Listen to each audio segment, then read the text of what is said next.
had 2 or 3 pencils stuck behind her ears or in her hair. It was her smile that put new clients at ease. Or maybe it was her first words of greeting. No one was ever quite sure. "Good morning. What can I do to help you?" "I'm Rachel Dawson, and I need to talk to a lawyer as soon as possible. I don't have an appointment. I'm sorry. What I did was, my husband doesn't know I'm here. I can't afford to be here." The woman flapped her arms, then said, "But here I am." "I'll tell you what. Walk around here to where I am. I'll get us both some coffee, and you and I can talk. What that means is after you tell me your problem, I'll decide who would work best with you. We have donuts, too." Rachel Dawson tried her best to smile but couldn't bring it off.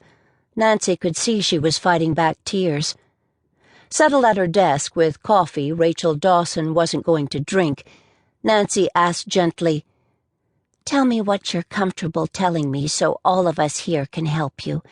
I want you to think of this firm as your extended family. Everyone here works for the client, and it doesn't matter which attorney is assigned to you. Do you understand that?" "I can't afford to be here. My husband is going to be upset when he finds out Let's not talk about payment right now. But for the record, we do quite a bit of pro bono work. I'm usually the one who makes that particular decision, so we aren't going to worry about whether you qualify or not right now. Tell me how we can help you." Rachel Dawson fooled Nancy. Before she spoke, she gulped at her coffee and drained the cup. "I can't have children. It's me, not my husband. I've had every test in the book. I'm 37, my husband is 38. We both have very good jobs, but right now I'm on a leave of absence. We were desperate to have a child, but the wait was so long, and going outside the country didn't work for us. A friend of a friend told us about a lawyer who arranged adoptions. We went to see him a year or so ago, and in the end what my husband did was donate his sperm to a surrogate. It was all legal. We paid the lawyer $100,000. I don't know how much of that went to the surrogate. We paid all her medical expenses. I even drove her to the doctors when she had to go. She was a student at George Washington University. We bought her clothes, food, and paid her rent. She gave birth to twins, a boy and a girl. We were overjoyed. I can't tell you how giddy we were. We went into panic mode the day we found out. We had to redo the house, make room for 2 babies instead of 1. I guess I should tell you we had to borrow $40,000 from our parents. Call us foolish, but we'd been saving for a college fund even though we had no children. We hoped that we would eventually be blessed. We're savers, Miss Barnes." Nancy watched Rachel peer into her cup. She seemed surprised that it was empty, so Nancy reached for the cup and went to the kitchen for a refill.